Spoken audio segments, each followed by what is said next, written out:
Muito bem, rapaziada, estamos começando o Desperta ICL de hoje, 22 de junho, 22 de junho, quinta-feira, 7h01 da manhã, estamos ao vivo em todos os canais do ICL e também no canal do Eduardo Moreira lá no YouTube, então, portanto, se você não acompanha este programa todos os dias, é por quê? Porque ainda não assinou o canal, porque ainda não ativou o sininho, então faça isso imediatamente, quem acompanha nas outras redes também. No Facebook pode também ir lá subscrever o nosso canal também no Facebook, também pode compartilhar esse programa com outras pessoas. Muito bom dia para todo mundo que está começando o dia, quem está ainda na cama, de olhinho fechado, só ouvindo o programa, tudo bem, pode ficar por aí, sem problema nenhum, né? Coloca o soneca mais umas 14 vezes, que é o que a gente faz de manhã, né? Ainda mais agora que eu tô acordando às 5 horas da manhã, o soneca vai dando uma empurrada, né? Na hora de levantar da cama, então você pode ficar aí escutando o programa, de boa, de boaça, tá ouvindo no carro, tá ouvindo no metrô, tá ouvindo no busão, tá ouvindo a pé, tá ouvindo andando de bike, tá indo pro trabalho, tá voltando do trabalho, muita gente volta do trabalho nesse horário também, né? Essa semana encontrei muita gente na rua aí, mandando muitos beijos para as equipes todas do ICL, que levantam, que colocam em pé este programa, então também estendo aqui o meu muito obrigado, pessoal da produção que tá em pé, né? Tem muita gente por trás aqui fazendo rodar a máquina, tá, gente? Então, muito obrigado. Até essa semana a gente publicou aí um vídeo dos apresentadores da casa, né? Tá todo mundo lá, Heloísa Vilela, Cristina Serra, tá a Roberta, tá o William, tá o Chico, tá os dois Chicos, né? O ICL tem o Chico ao quadrado aí, né? O Chico, né? Chico Pinheiro e Chico Sá, enfim, tá todo mundo lá, mas vamos lembrar que tem uma galera que toca este programa, que toca os outros programas do ICL também. Então, muito bom dia, muito obrigado a todo mundo que tá aí por trás das câmeras fazendo este programa chegar nos ouvidinhos, nos olhinhos e no coração e na cabeça das pessoas, tá bom? Então, vai empurrando o nosso link para frente, vai deixando seu like, vai comentando por aí, comente de onde você está assistindo o programa também. Gosto muito de saber, né? Tem gente do país inteiro, mas também tem muita gente nos vendo em outros países. Ontem o pessoal de Auckland lá tava mandando mensagens também no programa, dizendo que está acompanhando, né? Lá do famoso outro lado do mundo, né? A Terra, esta coisa esférica, né? E não plana, né? Que temos aí por aí, né? Então, muito obrigado também às pessoas que nos acompanham de fora do Brasil. Estamos começando amanhã tomando um chazinho. Hoje não estamos tomando nosso chimarrão, né? Na nossa caneca maravilhosa do nosso programa. Não vai dar para ver daí, né? Será que vai dar para ver? Não dá. Ó, mas tá o logotipo aqui do programa. Vamos tomar o nosso chazinho. Dá para ver aí, ô Jimmy? Ah, dá para entender, né, que é a caneca do programa, né? Aliás, a gente poderia fazer sorteios dessas canecas, né? Será que podemos fazer sorteios igual o baú da felicidade do Silvio Santos? Será? Vamos pensar na possibilidade. As pessoas pedem canecas, né? Pessoas amam canecas.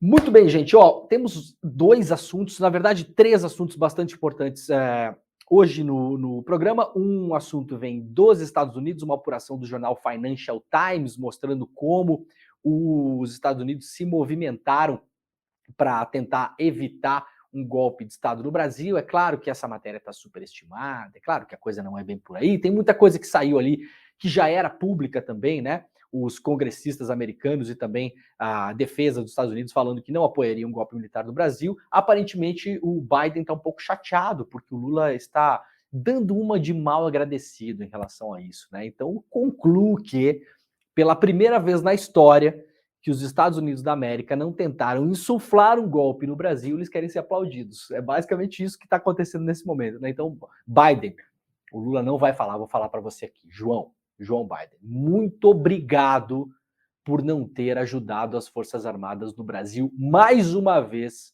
a darem um golpe civil militar no nosso país, tá bom? Obrigado.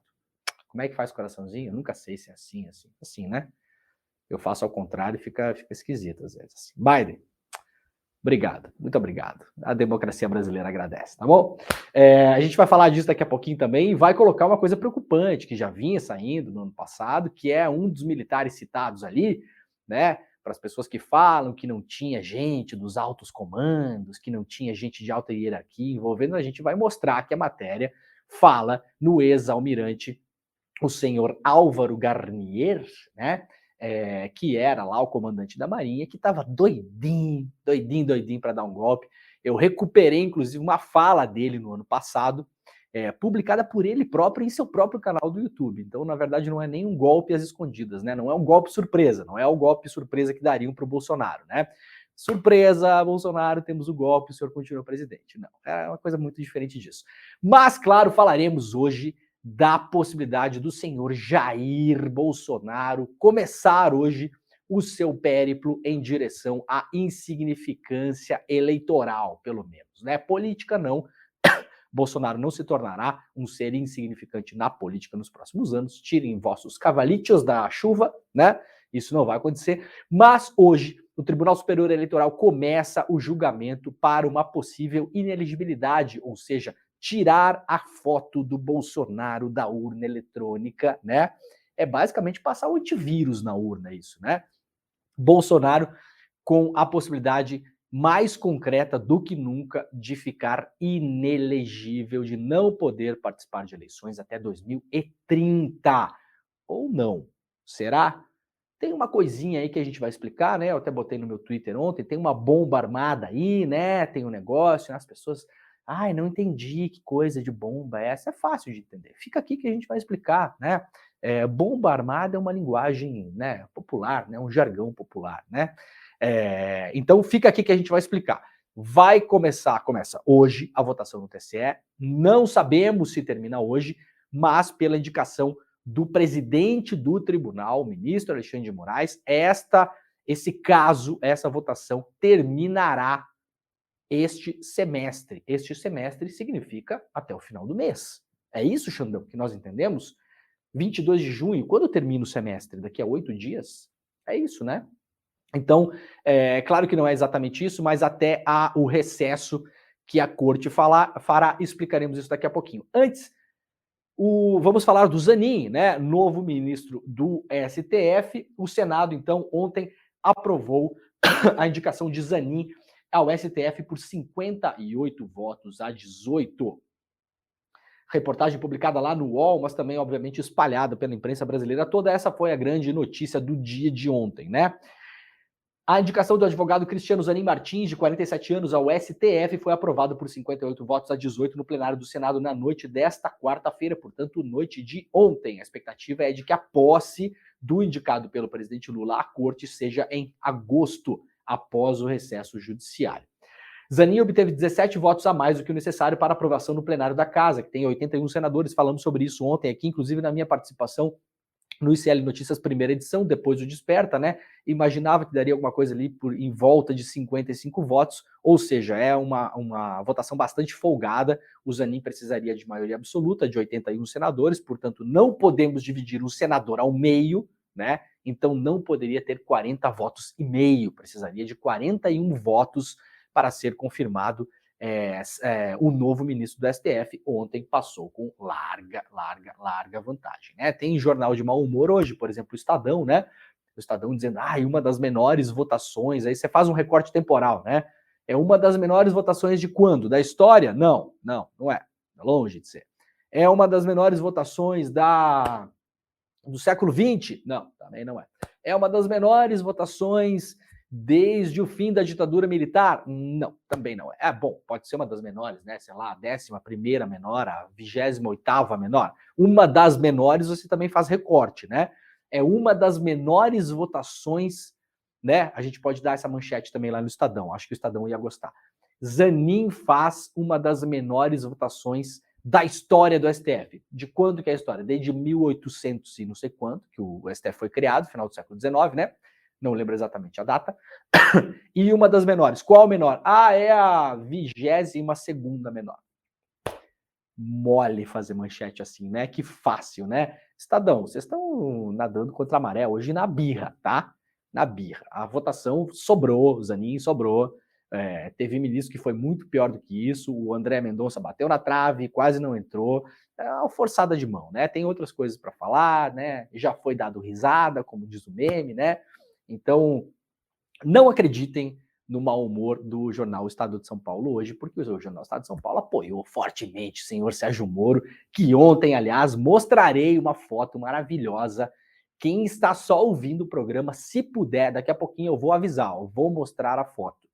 Se você puder, abre o celular rapidão aí, só para ver essa foto, depois você pode voltar a ouvir, só porque muita gente está só ouvindo o programa, né? Então, o Zanin poderá ficar na casa, né, no STF, na vaga do Ricardo Lewandowski, e poderá atuar no Supremo até 2050, né? Esses são os prazos que o nosso Supremo tem. Prazos, aliás, muito debatidos não só por bolsonaristas, prazos debatidos por várias pessoas na sociedade brasileira, né? Em cortes constitucionais, né? Em Supremas Cortes em outros países do mundo, os ministros não ficam tanto tempo assim na corte. Isso é uma pauta justa e debatível. O grande problema é que nos últimos anos foi usada como ponta de lança pela extrema-direita brasileira para tentar, na verdade, destruir as instituições, né? Mas é sim uma coisa a ser conversada, né? Um ministro jovem como o Zanin ficaria lá até 2050, né? Então, mas por enquanto as regras são essas, é com essa regra que ele entrou. Vamos lá, a aprovação do Zanin no plenário ocorreu no início da noite de ontem, né? Depois de 8 horas de sabatina. Esperava-se uma sabatina de mais ou menos 5 horas, foi uma sabatina mais longa do que o esperado. No colegiado, que tem uma votação primeiro num colegiado menor, a CCJ, a famosa CCJ, né, Comissão de Constituição e Justiça, né, o Zanin teve 21 votos a 5. Foi uma das menores votações da história, né? Desde quando? Desde o século XIX. Qual menor? Ah, foi a 58ª menor. Essa manchete é boa também, o Estadão pode usar se quiser, tá? Na CCJ, Zanin teve uma das menores votações da história. Na verdade, foi de lavada 21 a 5, né? Já se previa, né, uma aprovação rápida do Zanin. Com o nome do Zanin aprovado, o STF posse do advogado como 11º ministro da corte, portanto, na vaga do Lewandowski, né? O STF entra em recesso no dia 1º de julho e deve voltar em agosto, então o Zanin só assume em agosto, e a partir de agosto veremos possivelmente algumas pautas caras à sociedade brasileira, principalmente muito moralizadas nos últimos tempos, em relação principalmente a aborto e drogas, são as pautas pop da moralização da extrema-direita, usadas eleitoralmente. Talvez essas pautas voltem ao debate e Zanin, portanto, já estará na casa. Veremos como o novo ministro vai se comportar, né? É esperado que o Zanin se reúna, então, com a presidenta do STF, presidenta do STF, para discutir detalhes da posse, como o número de convidados e a melhor data para o evento. Eu já falei isso, né? Em vários outros países se usa, eu não sei por que dói tanto falar presidenta. Qual o problema? Parece que já há estudos científicos provando que você não tem nenhum problema de saúde se você escrever presidenta.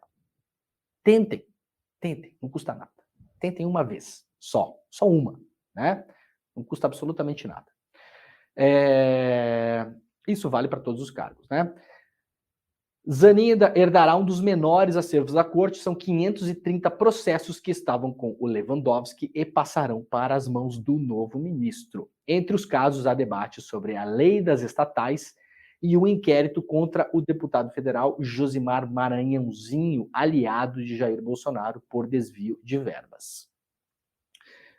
O ministro ficará com o gabinete que era ocupado pelo Alexandre de Moraes no 5º andar do anexo do tribunal. Moraes pediu transferência para ficar com o espaço antes ocupado pelo Lewandowski, por ser mais próximo da primeira turma onde atua. Zanin também herdará a equipe deixada pelo seu antecessor, formada por 42 funcionários do Supremo. Se quiser, poderá manter os servidores ou fazer substituições, tá bom? Muito bem, o grande...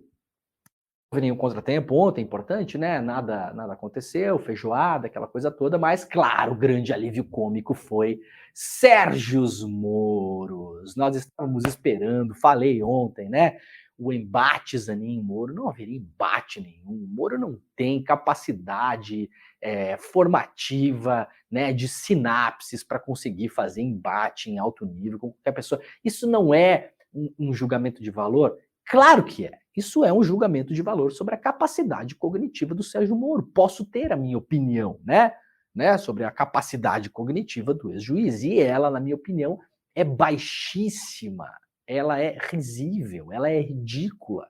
Eu avisei ontem, falei, vai ter um embate, não vai ter embate nenhum. O Moro, no máximo, vai servir de alívio cômico do dia, Foi exatamente o que aconteceu ontem. Era do Diário do Centro do Mundo, aliás, um abraço para todo mundo lá, né? Do DCM. Sérgio Moro dissemina fake news e vira voz destoante na sabatina de Zanin. Quem assina aqui é o glorioso Moisés Mendes, né? Vamos lá, a gente tem 2 vídeos do Moro, tá? Primeiro vídeo, o vídeo da fake news do Moro, né? Ontem aqui que aconteceria e aconteceu. A gente vai tocar e vai explicar. Vamos lá, Jimmy, para o primeiro.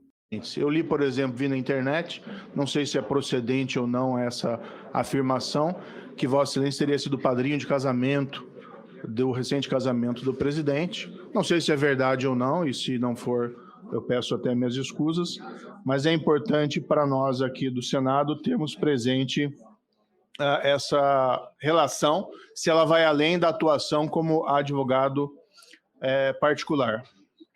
A minha relação com o presidente Lula é uma relação que se estabeleceu ao longo do tempo. Na condição de advogado, eu tive uma convivência bastante frequente com o presidente Lula. Não fui padrinho do casamento do presidente Lula e prezo muito esta relação, assim como a relação que tenho com outras pessoas, inclusive deste Senado da República. O vídeo eu li na internet. É dose, né, cara? Não tem comentário possível para fazer. O senador da República. O que mais me espanta é que esse senhor eu li na internet mandou gente pra cadeia lendo na internet, né? Com essa capacidade argumentativa, com esse brilhantismo retórico, essa coisa histórica que ficará, sem dúvida, nos anais do Senado. Temos que aproveitar, aliás, Sérgio Moro bastante agora, né, para esses nossos alívios cômicos, porque Sérgio Moro, muito em breve, possivelmente, deixará de ser senador, né? Tem aí boas chances de ser cassado nos próximos tempos, né? Eu li na internet, ô Sérgio Moro, eu entendo que tenha gente que não use os assessores da casa, né, que não use os assessores aí do Senado, os seus assessores particulares, quando você vira senador, porque faz rachadinha. Claro, aí a pessoa não contrata ninguém, faz o funcionário assinar um papel dizendo que é contratado, na prática a pessoa não aparece para trabalhar e pega todo o salário da pessoa. Isso tudo bem, eu entendo, né? Uma certa família aí, né, que andou pela presidência da República, né, que tem aí um familiar senador, eu entendo que tenha problemas relativos à falta de pessoal, porque o grande objetivo é sugar todo o salário que deveria pagar para essas pessoas. Tudo bem. Mas o senhor não tem um estagiário para usar o Google? Mas que miséria, senhor Sérgio Moro. O senhor não tem um estagiário para usar o Google e colocar Cristiano Zanin, padrinho, casamento Lula. Deve ser moleza chegar nessa, né? É uma vergonha, é um ridículo, é escárnio. A gente está pagando o salário desse cidadão para chegar lá e fazer uma pergunta e falar, eu li na internet. Eu li na internet. É feio, né? Demais. Mas muito bem, nos ajuda a deixar o dia melhor para a gente dar um pouco de risada também, né? Os objetivos da Operação Lava Jato, se Vossa Excelência se afastaria no Supremo Tribunal Federal de qualquer causa relacionada à Operação Lava Jato. Isso ontem aqui, eu sabia que o Moro ia perguntar isso, a resposta do Zanin foi muito boa, muito precisa, do seu jeito, né, do jeito do Zanin. Ele falou, que eu vou resumir aqui, falou, não, eu não vou me afastar de qualquer causa da Lava Jato. Por quê? A Lava Jato não existe. Ela não existe. Você, dentro de um tribunal, quando você pega lá como juiz uma causa para julgar, não está escrito, esta causa é da Lava Jato. A Lava Jato não é uma entidade de Estado. A Lava Jato não é nada. A Lava Jato é um nome fantasia, sabe? Tipo, sei lá, Fanta Laranja, sabe? Clube Social, sabe? Nome fantasia, né? A Lava Jato é isso, é uma criação, uma fantasia, um nome de marketing dado por um grupo de procuradores e para um juiz para fins de comunicação pública. Ponto. Não existe a Lava Jato. Porque senão é muito fácil, os caras vão pegar qualquer processo que eles não quiserem que o Zanin julgue e vão falar, isso aqui é Lava Jato. Opa, esse aqui, aqui Lava Jato. O senhor não pode mexer nisso aqui é Lava Jato. Não existe Lava Jato. E o pior que eu acho é que o Moro sabe disso, né? Mas o Moro se faz de sonso, né? É pouco sonso também, mas se faz de sonso, né? Nesses casos. Então, resposta do Zanin: não, não me afastarei, porque não existe lava-jato, né? O que existe são procedimentos, cada um deles individualizado, e ele, segundo as prerrogativas que lhe conferem agora como ministro do Supremo, ele tem direito a julgar todos os casos que quiser, exceto os que participou como advogado ou, claramente, aqueles em que ele é parte, né? É claro que o Zanin não vai poder ter participado de um caso se chegar no STF e se ele for parte do caso, né? Tanto como acusado como vítima, por exemplo, tá? Resumindo.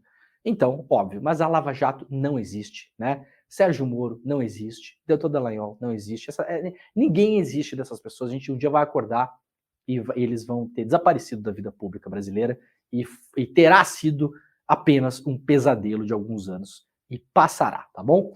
Então, muito bem. A foto, vou mostrar a foto agora aqui. Olha que foto maravilhosa da Folha, Gabriela Biló. Foto tirada ontem. Para quem está só nos ouvindo, está Cristiano Zanin em primeiro plano, um pouco desfocado, né, fora de foco, e Sérgio Moro passando atrás dele, totalmente no foco, caminhando para o lado esquerdo da foto, que a gente não pode falar no programa da família brasileira, né?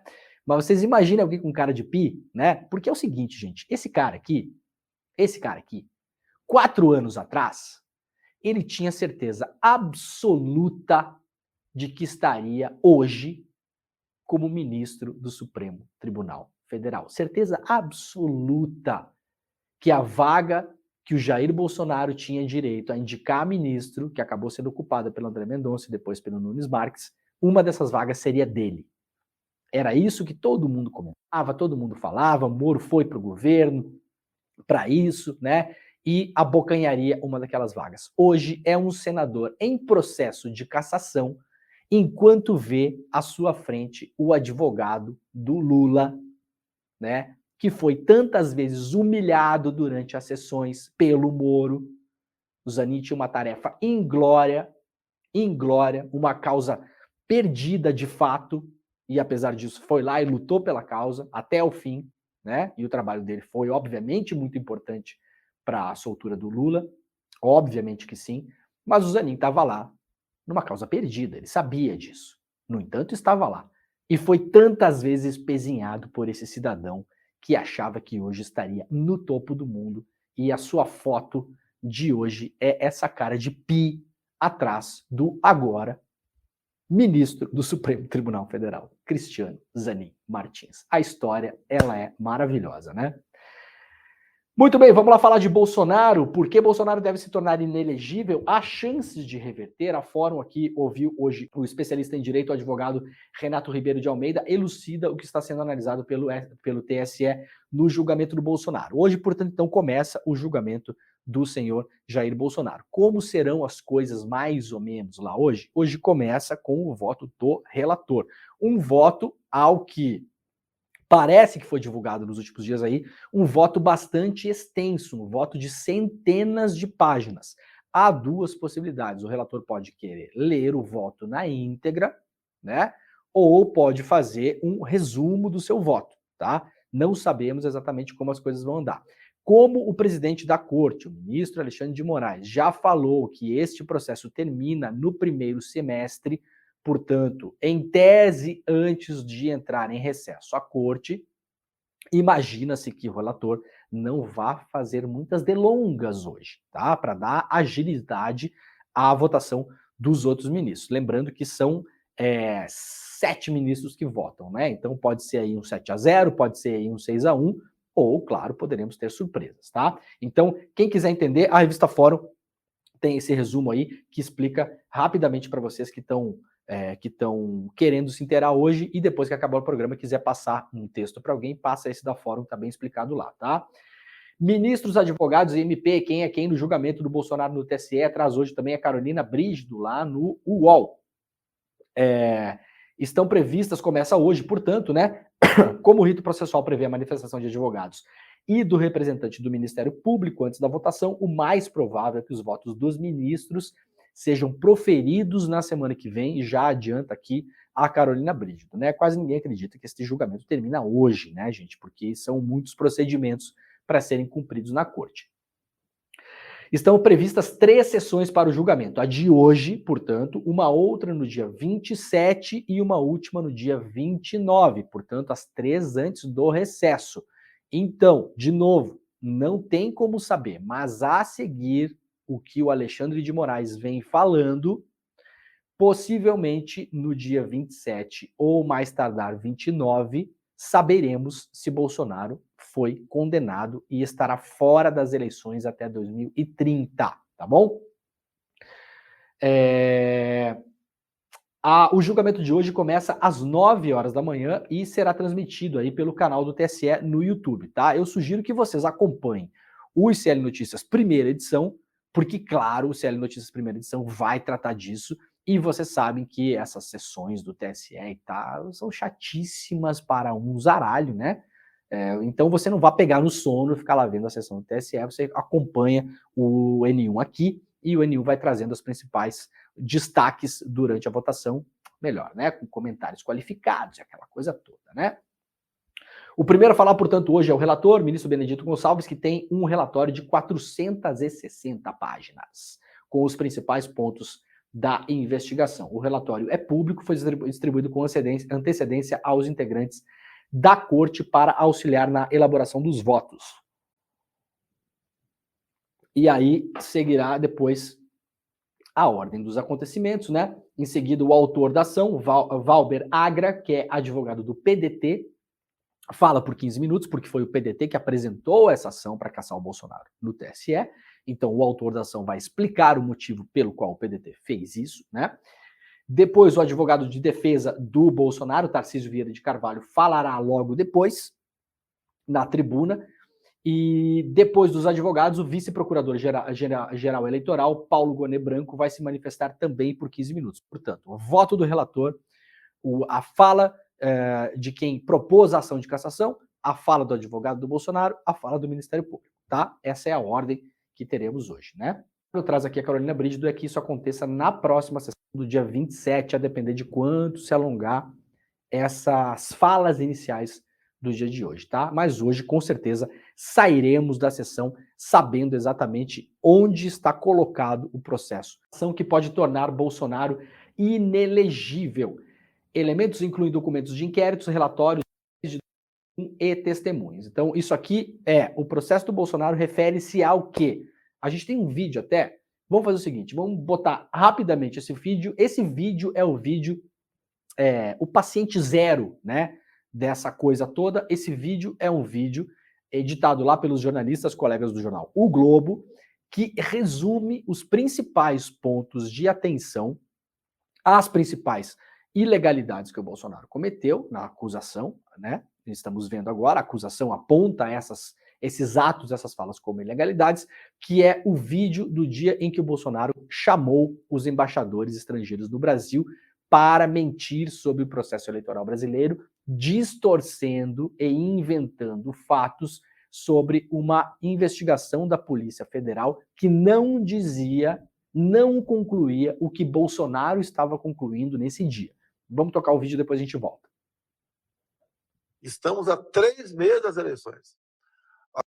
As propostas sugeridas pelas Forças Armadas praticamente estancam a possibilidade de manipulação de números, como sugere o próprio TSE, por ocasião das eleições de 2018. No Brasil não tem como acompanhar a apuração. Eu não sei o que vem fazer observadores de fora aqui. Vão fazer o quê? Vão observar o quê? Se o sistema é falho, segundo o próprio TSE, é inauditável também, segundo uma auditoria externa pedido por um partido político, no caso o PSDB, em 2014. Temos quase 100 vídeos de pessoas reclamando que foram votar em mim e, na verdade, o voto foi para outra pessoa. Nenhum vídeo de alguém que foi votar no outro candidato e, porventura, apareceu o meu nome. Em setembro de 2021. Pode deixar no pause. Ó, primeira coisa, vamos comentar por partes isso aqui. Toda essa fala inicial, mentira. Que o voto não é auditável, que os observadores internacionais não têm nada para observar. Mentira, mentira, mentira, mentira. Para além de tudo, exemplos, como chama o nome disso, né? São exemplos episódicos, né? Quase cômicos, né? Vídeos de pessoas dizendo que votaram em mim. Teve um... A gente tá para falar essa hora já? Que horas são? 7h30 da manhã. Teve um otário que fez um vídeo na urna, por exemplo, tentando votar no Bolsonaro, e aí aparecia a foto de um outro candidato, né? Só que esse otário, propositalmente ou não, estava tentando votar para governador, por exemplo. Então o cara vai lá, faz um vídeo da urna, né? Tentando votar para governador, tenta botar o nome do Bolsonaro, não aparece, porque o Bolsonaro não é candidato a governador, claro, e aí espalha aquilo como se fosse uma fraude da urna. É com base nesse tipo de evidência, tá, que o Bolsonaro fez essa reunião envergonhando o Brasil, chamando um monte de embaixador lá para ouvir esse monte de groselha. Vamos seguir no vídeo aí. O ministro Barroso, por portaria, resolve convidar algumas instituições, entre elas Forças Armadas, a participarem de uma comissão de transparência eleitoral. As Forças Armadas não se meteram nesse processo, foram convidadas. E, como foram convidadas, começaram a trabalhar para apresentar soluções, sugestões para que o ocorrido nas eleições de 2018 não viesse a ocorrer novamente. Pode então, pausar aí, Diniz. Ocorrido nas eleições de 2018, ele se refere a uma possível fraude. Fraude na eleição que ele ganhou, tá? Então, primeiro.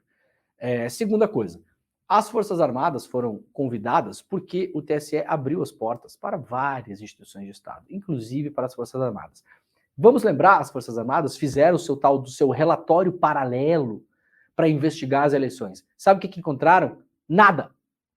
Nada. Absolutamente nada.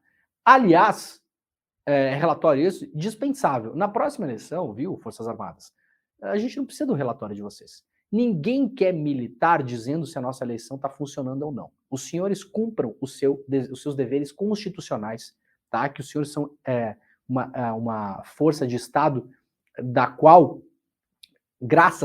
que sobrevive graças a 185 bilhões de orçamento este ano para a defesa, sendo que 80% dessa grana os senhores gastam com salário para pagar gente como, por exemplo, o general Heleno, tá bom? Então os senhores fiquem pianinho aí, tá? Mantenham a mamata de vocês, que é o interesse da maioria, tá? Lembrem sempre que os senhores só existem porque nós mantemos essa mamata toda aí, tá? Através dos nossos impostos, tá bom? Então, dá uma seguradinha na onda aí.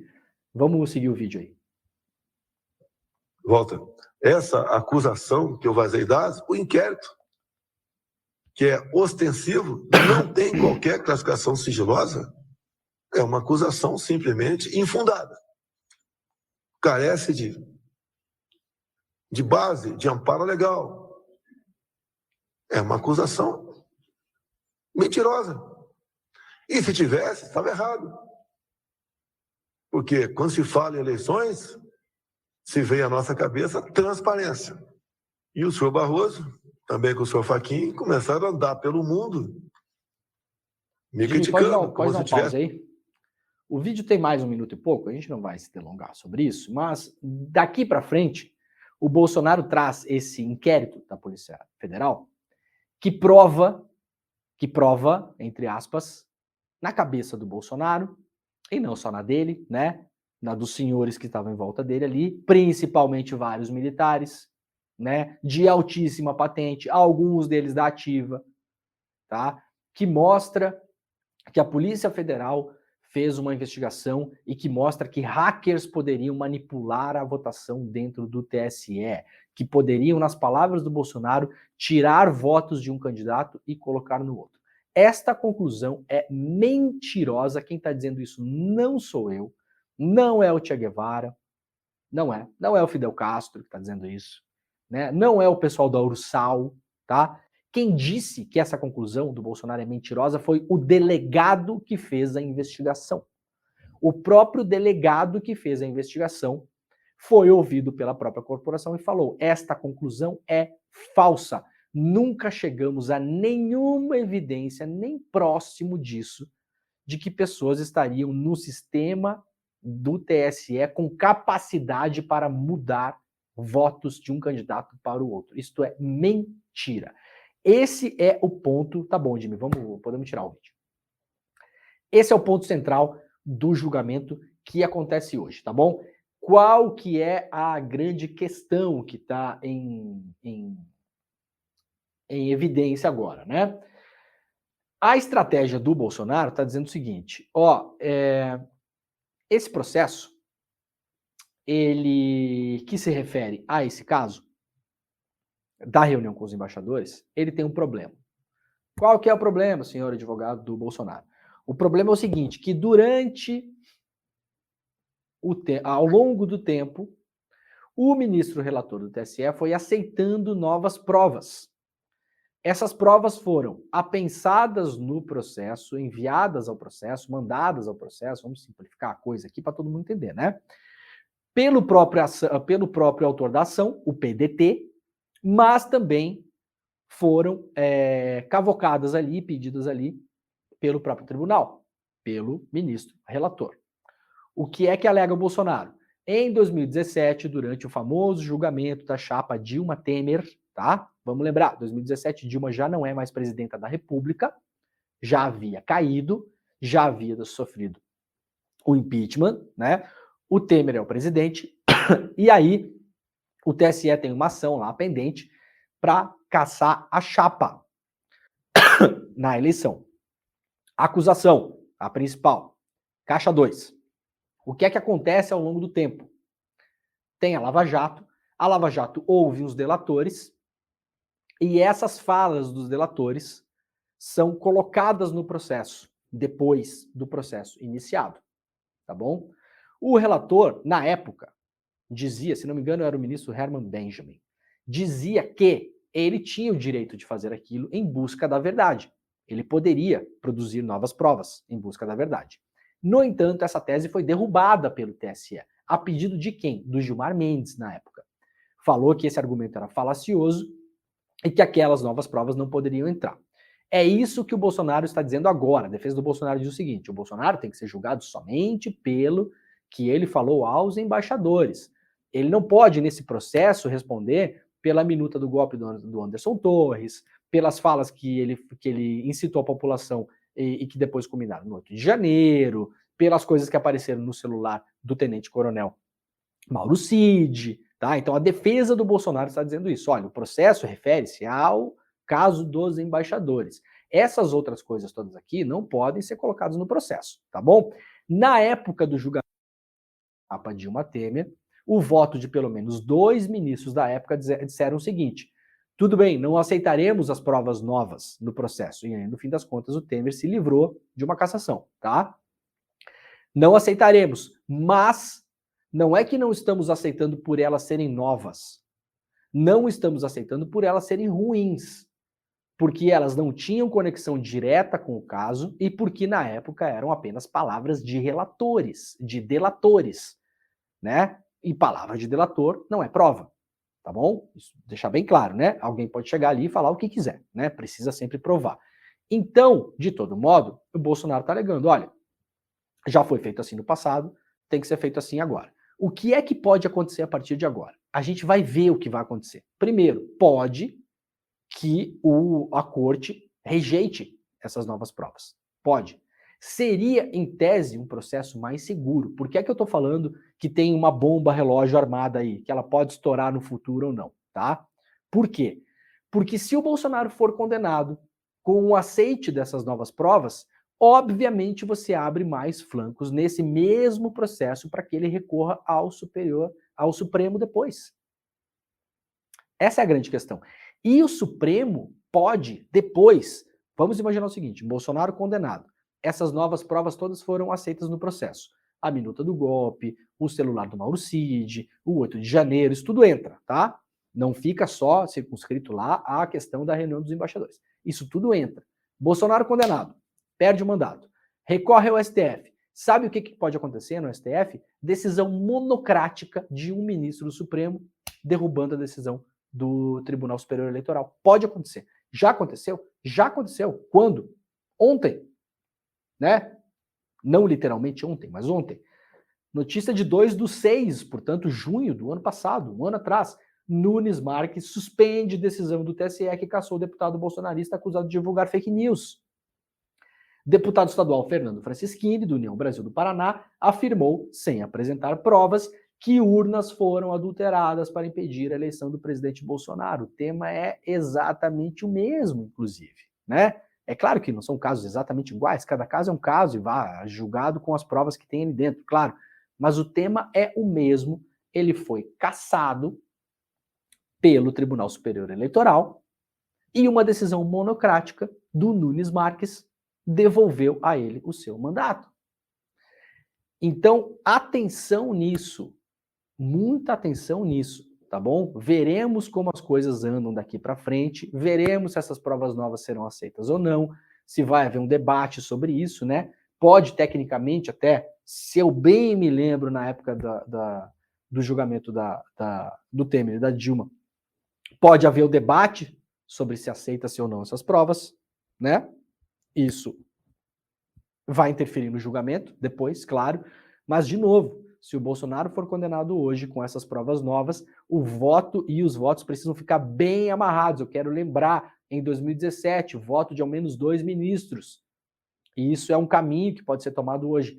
Não é que não estamos aceitando essas provas por serem novas. Estou colocando novas entre aspas aqui, tá? Mas terem sido colocadas depois que o processo começou a andar na corte, né? Não, nós não aceitamos as provas de 2017 porque elas eram ruins, grosso modo falando, tá? Porque elas não tinham conexão com o caso direto e porque eram palavras de delatores, né? E palavra de delator não é prova.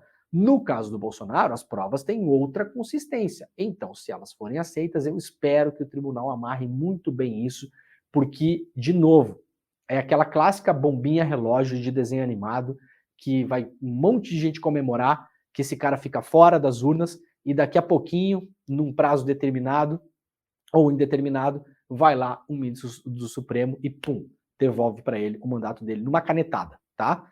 E essas decisões do Supremo, depois, para serem revertidas, o ministro que derrubou tem que mandar para o plenário.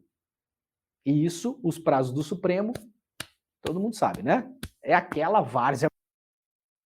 Então, por uma liminar, por exemplo, uma decisão temporária, né? Falando mais popularmente, por uma decisão temporária, que o tempo é infinito, pode ser infinito, um ministro do Supremo pode devolver na canetada o mandato do Bolsonaro, depois do julgamento do TSE, tá bom?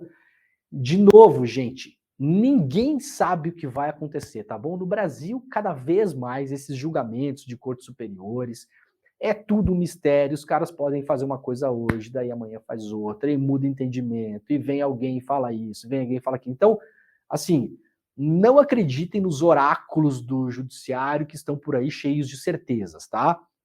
Tem gente até hoje tratando essas decisões como equação matemática, né? Vocês não aprenderam nada nos últimos anos? Prende na segunda instância, solta na segunda instância, prende na segunda instância, solta na segunda instância. Mudou 3 vezes o entendimento no Supremo em uma década. Só nesse caso. Em um caso. Então, assim, gente, não sabemos de fato o que vai acontecer e as cortes se movem muito pelos humores da política. Isso é a grande verdade, né? Por que é que Bolsonaro não teve problemas com a justiça enquanto era presidente da República? Porque era presidente da República. Porque estava protegido por um monte de coisa, por um monte de interesse, por um monte de gente. E agora não é mais presidente da República. Perde o verniz institucional. Perde essa proteção. E vai enfrentar o tribunal hoje. O que acontece depois desse julgamento, não sabemos. É uma incógnita. Estou colocando aqui possibilidades, as coisas que estão na mesa aí, tá? Muito bem. Ontem, a CNN Brasil, eu fiz um print aqui, porque no YouTube não deixa. Ontem, a CNN Brasil fez uma entrevista com o Bolsonaro, né? Chamem como quiser. O nome técnico é entrevista, não necessariamente foi isso. Eu assisti ela na íntegra. Péssima. Sabem que aqui, quando a gente tem que elogiar, elogia. Quando tem que criticar, critica mesmo, né? Tem colega jornalista que não gosta, tem 2 trabalhos, gostar e desgostar. né? Gostar e deixar de não gostar, ou não gostar e voltar a gostar, faça o que quiser, não tem problema nenhum, esse programa serve para isso também, tá? Horrível, um serviço de assessoria de imprensa, um dia antes do julgamento do TSE, várias das perguntas, principalmente feitas pelo jornalista que está aqui embaixo do quadro, o tal do Leandro Magalhães. Esse cara já mostramos aqui, já circulou por tudo que é lugar, tem uma relação pessoal com o Bolsonaro, frequenta a família Bolsonaro, viaja com o Bolsonaro, então é patético que isso seja feito. Isso aqui é um serviço de assessoria de imprensa, as perguntas feitas principalmente pelo Leandro Magalhães, escadinha para o Bolsonaro poder responder e se defender. Nenhuma pressão, nenhuma pergunta foi no cerne da questão. Por exemplo, o senhor manipulou a conclusão do inquérito da PF quando fez a reunião com os embaixadores? Essa pergunta de modo incisivo não foi feita. A conclusão que o senhor falou lá, o senhor falou, por exemplo, o senhor Jair Bolsonaro, o senhor falou para os embaixadores, a Polícia Federal concluiu que um hacker podia tirar votos de um candidato e colocar o outro. O senhor pode mostrar a página do inquérito onde está essa sua conclusão? Esta pergunta não foi feita, porque isso é uma mentira. É informação inédita de bastidores de dentro da CNN Brasil. Nos últimos dias, vários funcionários da área de jornalismo foram chamados para reuniões com a direção de jornalismo da CNN para amenizar e não falar, amenizar o tom e não falar sobre Jair Bolsonaro. Isso é uma informação factual que eu estou trazendo para vocês aqui. Reuniões da direção de jornalismo da casa com jornalistas da casa que foram chamados, alguns individualmente, outros em grupos, tá bom? Para preparar a caminha, preparar o terreno, deixar a casa tranquila, não se falar em Bolsonaro, não se falar no julgamento, não falar em rachadinha, não falar em golpe, não falar em nada, para o Bolsonaro ter a caminha dele preparado para poder aceitar essa entrevista. Isso é informação que eu estou trazendo para vocês ontem aqui, apurada ontem, quando eu soube que o Bolsonaro daria entrevista aí, na CNN. Não é novidade dentro da CNN Brasil, atenção, informação também, não é minha opinião, eu estou dizendo o que acontece lá dentro, tá bom? Eu só não posso publicar as coisas que eu recebo, porque eu preciso proteger as pessoas que falaram comigo, tá bom? Mas sim, temos, tá? Sim, temos. Não é novidade na casa esse tipo de comportamento. Já aconteceu várias outras vezes. Não pode falar do Lira, não bate no Lira, não bate no Bolsonaro, vai para cá, vai para lá. Palavra de algumas pessoas que falaram comigo ontem. É o pior lugar que eu já trabalhei em relação a cerceamento de pautas e informação no Brasil. E olha que tem lugares que fazem isso bastante, né? Então, para saber como chegamos até esta imagem aqui, agora sabemos o contexto. A caminha foi preparada, as reuniões aconteceram, a amenização toda ali, tudo, vem para cá, vai para lá, ajeita aqui, ajeita ali. Tá gostoso, Bolsonaro? Tá bom assim? Tá quentinho? Tá com fome? Quer comer alguma coisa? Tá bom? Tá gostando da programação? Tá favorável? Tá gostoso? Então tá, daí vai lá e dá a entrevista, tá bom? Quem quiser ver a entrevista no YouTube da CNN Brasil. Quem gostou, comenta. Quem gostou, deixa like. Quem não gostou, pode fazer o quê? Pode ficar não gostando, né? Esse programa serve para a gente analisar a imprensa no Brasil também. A imprensa no Brasil é extremamente corporativista. Vários colegas jornalistas, inclusive, são corporativistas e não sabem nem por quê. Meu amigo, minha amiga, se você é repórter, eu sempre falo isso, né? Você não é herdeiro do Banco dos Frias, você não é herdeiro da construtora e do banco do Menin, que é dono da CNN, sabe? Quando você tiver que ser demitido num passaralho, vão chutar a sua bunda de lá, você não vai nem ver a cor do sapato que chutou. Então, assim, não precisa. Não precisa. Se poupe, tá? É isso. Vamos lá, vamos adiante. Última notícia do dia, porém não menos importante, né? Uma reportagem publicada ontem pelo Financial Times, o jornal em inglês que trata basicamente de economia, mas claro que fala de política também, afinal, economia tem gente que acha que economia é matemática, né? Não é, tá? O discreta eles chamam aqui, né? Não é discreta, né? Mas é mais assim, o o soft power, né, dos Estados Unidos, né, as conversinhas por baixo dos panos, né, os small talks do establishment americano, para tentar, segundo a da Financial Times, defender as eleições. Tá? A matéria é uma matéria bastante longa, bastante declarada, porque dá o contexto. Brasil, né? Isso aqui é Brasil for Dummies, né? Tem que língua, né? Brasil, aquele país que fica naquele lugar, cuja capital não é Buenos Aires, sabe? Então, dá uma explicada ali e traz o contexto da efervescência que tínhamos no Brasil nos últimos anos, dessa vontade de golpe civil e militar de uma parcela do governo e das pessoas que estavam envolvidas no entorno do Bolsonaro. Aqui na foto temos, por exemplo, Tarcísio e Mourão, né?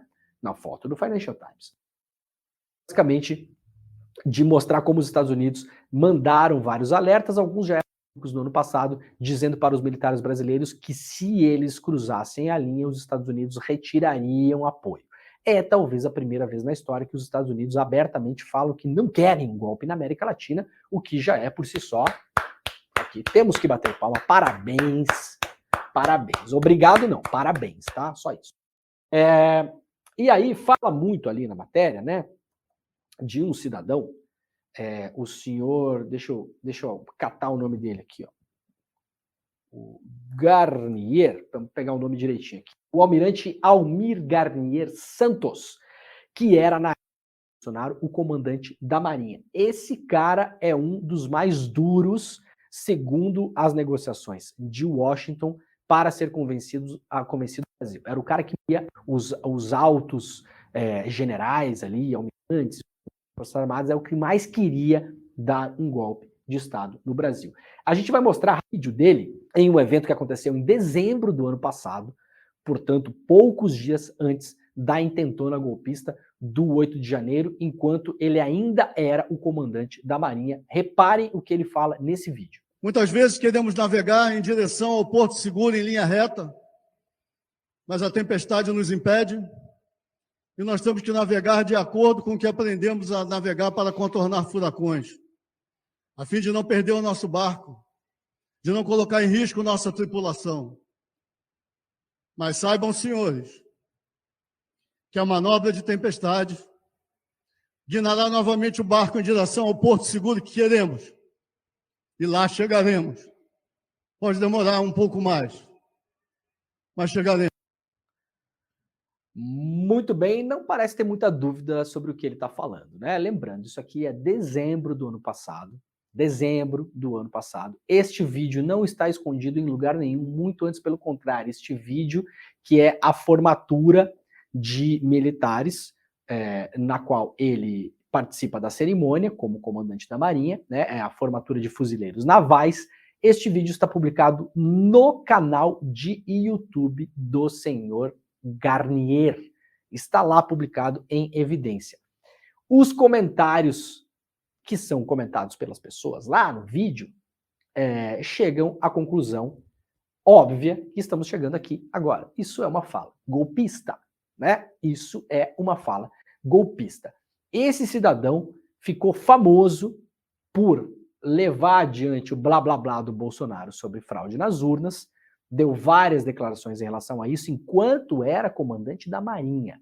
E também o seu grande feito militar para encerrar sua carreira no governo foi não ter comparecido na passagem de bastão para o novo comandante da Marinha indicado pelo governo Lula. Ele simplesmente se negou a ir na cerimônia porque, segundo ele não queria bater continência para o Lula, pessoa que ele chama de descondenado. Então, todo o pacote opcional do bolsonarismo está contido nesta figura, que é uma das figuras centrais dessa reportagem que foi publicada ontem pelo Financial Times. O Financial Times é um jornal que funciona com assinatura, mas essa reportagem aparentemente está aberta para não assinantes, tá bom? Então, quem quiser, dá um pulo lá no site do Financial Times, coloca na busca do Financial Times Brasil, com Z, né?